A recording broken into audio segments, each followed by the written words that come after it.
का मजा तभी आता है, जीतने का मजा तभी आता है जब लोग आपकी हार का इंतजार करते हैं। तो ध्यान रखना बेटा, जीतने का।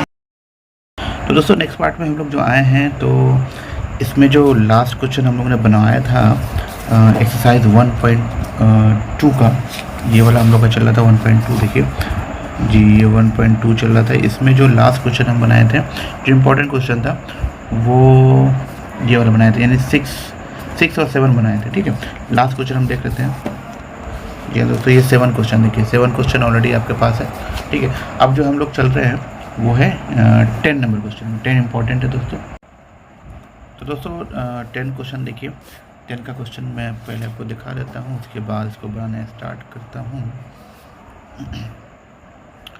तो ये है लेट ए, यहाँ देखिए लेट ए जो है वो आर माइनस यहाँ पर 3 है। यानी कि कहने का मतलब ये है कि आर तो आपका रेशनल नंबर है। ठीक है, रेशनल नंबर बहुत बड़ा होता है। ठीक है, बहुत सारे नंबर्स होते हैं उसमें, टोटल नंबर्स होते हैं उसमें लगभग।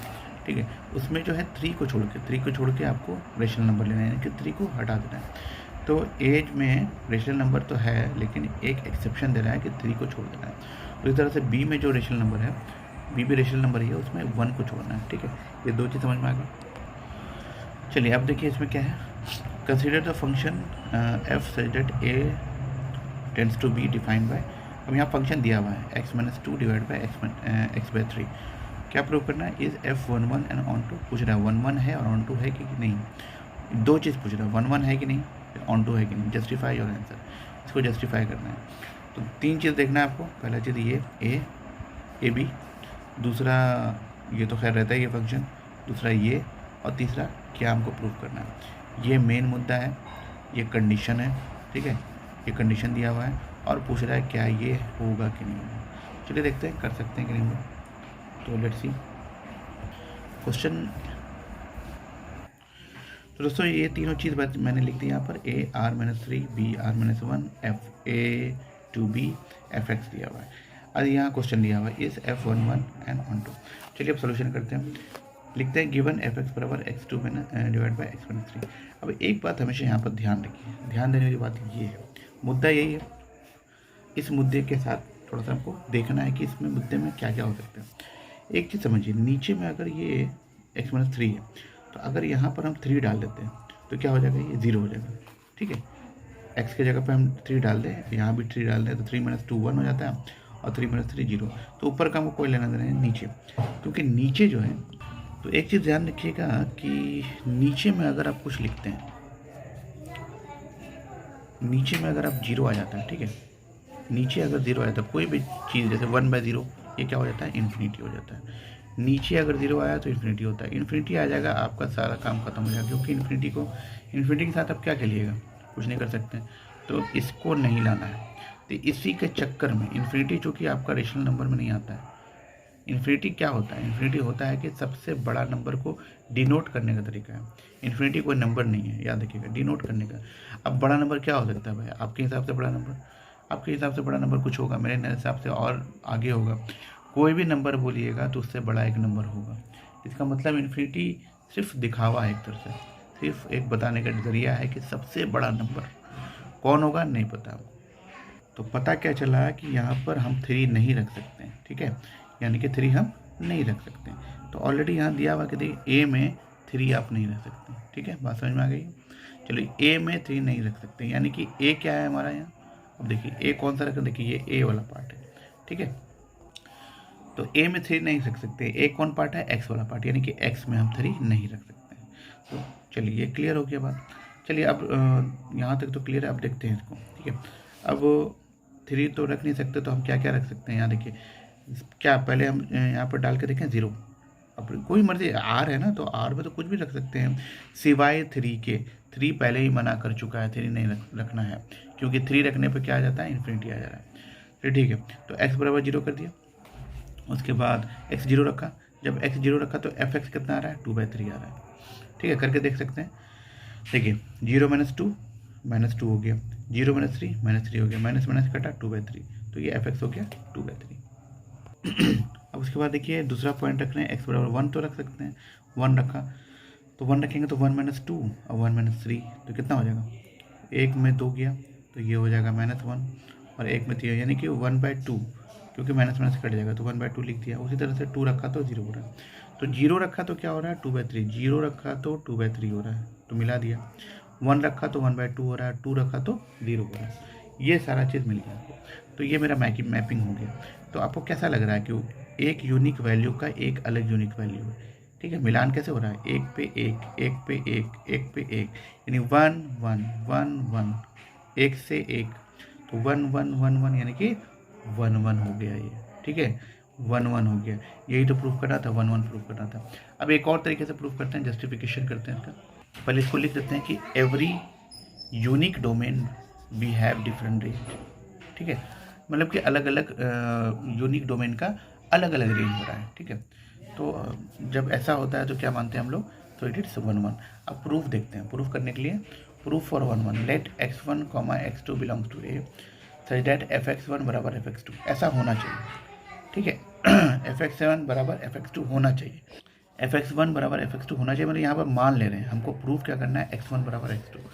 चलिए fx1 अगर रखें, बात को समझिएगा, देखिए यहाँ पर जो fx है, fx इतना है, तो fx1 रखेंगे तो x की जगह पर 1 हो जाएगा, हर x की जगह पर 1 होगा। तो चलिए रख के देखते हैं। और यहाँ पर 2 रखेंगे तो हर जगह पर 2 हो जाएगा, तो इसी को करना है। तो यहाँ देखिए, तो चलिए हम लोग रखते हैं। तो पहले हम क्या रखें, fx1 के लिए x1 रख दिए, fx2 के लिए इतना रख दिए। अब इसको क्या करना है, हमको x1 बराबर x2 प्रूव करना है। तो कोना कोनी गुना करें, ठीक है, इसको ऐसे कीजिए, इसको ऐसे कीजिए, तो ऐसे करने पे ये आ जाता है इधर, और इसके करने पे ऐसे आ जाता है, तो ये दोनों तो आ ही जाता है।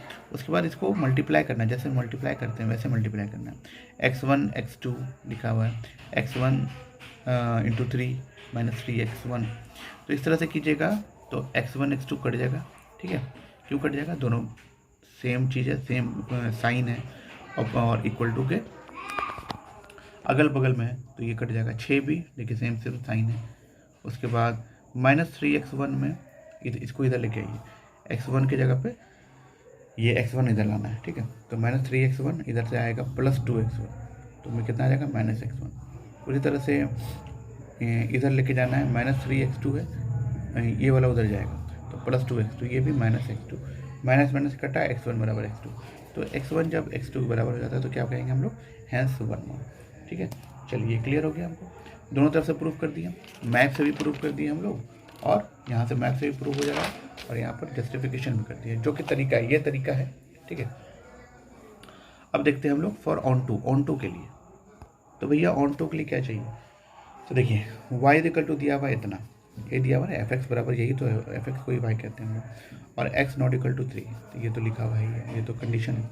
अब इसको हम क्या करेंगे, y को क्रॉस मल्टीप्लाई करेंगे, इस तरह से मल्टीप्लाई करते हैं। क्यों कर रहे हैं, क्योंकि x निकालना है हमको, तो इस तरह से करेंगे, इसको इधर करेंगे, इसको नीचे ले जाएंगे तो ये हो जाएगा, फिर ये हो जाएगा, फिर y को अलग करना है, तो y को अलग कर देते हैं हम लोग, xy - 1 बराबर 3y - 2, और x बराबर, यहाँ से x बराबर हो जाएगा 3y - 2 बटे y - 1, और y, अब देखिए यहाँ पर क्या कंडीशन है, वहाँ पर था कि 3, एक बात समझिएगा, बहुत ध्यान देने वाली बात है, ये fx है, fx को हम लोग y भी कहते हैं, याद रखिए। तो y को जब लिख रहे थे तो यहाँ मतलब x में 3 नहीं रख सकते थे, बात को रखिएगा, समझिएगा, यहाँ हम 3 नहीं रख पा रहे हैं, और अगर हम ये निकालें तो y की जगह पर हम 1 नहीं रख सकते हैं, बात समझ में आ रही है। यहाँ 1 नहीं रख सकते क्योंकि ये 0 हो जाएगा, और यहाँ 3 नहीं रख सकते क्योंकि y 0 हो जाएगा। तो y 0 ना हो उसके लिए हमको यहाँ पर 3 नहीं रख सकते, उसी तरह से x 0 ना हो इसलिए यहाँ पर हम 1 नहीं रख सकते, जो कि कंडीशन में ऑलरेडी दे चुका है। ये बाबू साहब पहले बता दिया कि भैया ऐसी सी बात है, ये सब नहीं कर सकते, तो सही बात है, तो ऐसा नहीं कर सकते, ऐसे करेंगे भी नहीं, क्योंकि हमको 0 नीचे लाना ही नहीं। तो यहाँ लिख देंगे y ≠ 1, ठीक है। तो ऑलरेडी गिवन इन कंडीशन में दिया हुआ है, ठीक है। तो all domain has codomain hence onto, इसका मतलब कि इन दोनों को छोड़ के एक जो ऐसी संख्या होगी, यानी कि 3 और 1 ऐसी संख्या होगी, यानी कि इसमें यहाँ पर जो है एक 3 और एक 1 ऐसी संख्या होगी जो कि छूट जाएगी, एक एक छूट जाएगी, बाकी कोई भी आर ले सकते हैं, इधर भी आर ले सकते हैं, इधर भी आर ले सकते हैं। इसका मतलब क्या है, इधर भी फुल रहेगा, इधर भी फुल रहेगा, क्योंकि एक एक पीस दोनों तरफ से गायब कर दिया। बात समझ में आ रही है? अब देखिए समझाने की कोशिश करते हैं। मान लीजिए कि इधर मान लीजिए कि मान लीजिए कि 4 गोले हैं, ठीक है, और इक्वल टू दे दिया इधर, मान लीजिए कि चलिए इसको हम क्या मान लेते हैं, बॉल मान लेते हैं, और इधर मान लेते हैं कि इधर स्क्वायर मान लेते हैं, 4 स्क्वायर है। बात को समझिएगा, इधर 4 बॉल बराबर 4 स्क्वायर। तो क्या हम अगर हम बोलें कि एक बॉल यहाँ से हटाओ भाई, और इधर से एक स्क्वायर हटाओ, बात को समझिएगा, एक बॉल इधर से भी हटाएं, एक स्क्वायर इधर से भी हटाएं, तो इधर भी 3 बच रहा है, इधर भी 3 बच रहा है, तो ये दोनों फिर बराबर हो गए, हुआ कि नहीं बराबर? एक हटा दिया, अगर इससे एक हटाते इधर से नहीं हटाते तब समझ में आता, लेकिन दोनों तरफ से हम एक एक हटा रहे हैं, इसका मतलब फिर बराबर हो गया। और जब फिर बराबर हो गया तो इसका मतलब क्या हो गया कि ये ऑन टू हो गया। ऑन टू में क्या होता है, फिर से हमको समझा रहे हैं। देखिए ऑन टू में हम फिर बताना चाहेंगे, ऑन टू में आखिर में होता क्या है। देखिए ऑन टू यानी कि सर्जेक्टिव, क्या बोलना चाह रहा है, सिंपल सा बात। देखिए मोटे मोटे अक्षर में लिख दिया, x2 में बचना नहीं चाहिए। बात समझ में आ रही है, x2 में बचना नहीं चाहिए। तो क्या लिखा हुआ है, every element of x2 is image of some element of x1। x1 का मतलब कि जितना भी x2 है उसमें x1 होना चाहिए, ठीक है, बचना नहीं चाहिए। तो बच रहा भी नहीं है, बराबर हो जा रहा है। तो बराबर जब हो जा रहा है तो इसका मतलब क्या हो गया, all domain has codomain, hence ये क्या हो जाएगा, ऑन टू हो जाएगा। तो दोनों चीज़ मेरा प्रूव हो गया, ये भी प्रूव हो गया, 1 1 और ऑन टू। तो इसी तरह से हम लोग कर सकते हैं। सवाल बहुत ही इंपॉर्टेंट दोस्तों, अच्छा सवाल है, ठीक है, और उम्मीद है आपको समझ में आया होगा। तो ये पार्ट 10 का वीडियो था। इसमें जो है फंक्शन में हम लोग एक एक की प्रॉब्लम पढ़ रहे हैं, और इसलिए पढ़ रहे हैं क्योंकि ये थोड़ा सा पेचीदा रहता है, ठीक है, और आगे जब चलेंगे तो थोड़ा सा लंबा लेंगे, ठीक है। ये फंक्शन तक, रिलेशन और फंक्शन तक थोड़ा एक एक प्रॉब्लम ही पड़ी है, और उम्मीद है वीडियो पसंद आता होगा, आपको समझ में आता होगा। अगर नहीं समझ में आएगा तो ज़रूर बताइएगा, कि कमेंट्स में लिखिएगा कि समझ में आ रहा है कि नहीं आ रहा है। और जो है अगर आपको लग रहा है कि और कोई प्रॉब्लम इसमें बताना है हमको एक्सरसाइज 1.2 में, तो वही बताइएगा, क्योंकि मैंने छोड़ के बताया है, इसलिए बताया जो इम्पोर्टेंट था वही बताया। क्यों फालतू का पढ़ना, जब आपको क्लियर हो जा रहा है, 1 के बाद 6 बनाया तो आपको 7 क्लियर हो जा रहा है, 7 बनाया तो 8 क्लियर हो जा रहा है, ऐसे करके कुछ हो रहा है, तो पूरा बनाने का ज़रूरत नहीं है। लेकिन आप अगर चाहते हैं तो घर में बना सकते हैं, मैं जितना बताऊँ उतना काफ़ी इनफ है, ठीक है, बनाने के लिए। आप घर में रिविज़न आप कर सकते हैं, ठीक है। फिर अगला जो है हम लोग का कंपोजिशन ऑफ फंक्शन। कंपोजिशन समझिए, कंपोजिशन का मतलब क्या होता है, कंपोजिशन मतलब मिलावट, यहाँ पर मिलेगा, यानी कि इसका मतलब 2-3 फंक्शन मिलेगा, फंक्शन की मिलावट होगी, मिलावट होता है कंपोजिशन, फंक्शन की मिलावट। क्या पढ़ने वाले हैं हम लोग, एक फंक्शन पढ़ लिया, अब क्या पढ़ रहे हैं हम लोग, 2-3 फंक्शन, 2 मिलेगा, 3 मिलेगा, हालांकि यहाँ पर 2 है लेकिन 3 हम लोग 2 मतलब मिलावट पढ़ रहे हैं तो 2 मिलाएंगे हम लोग।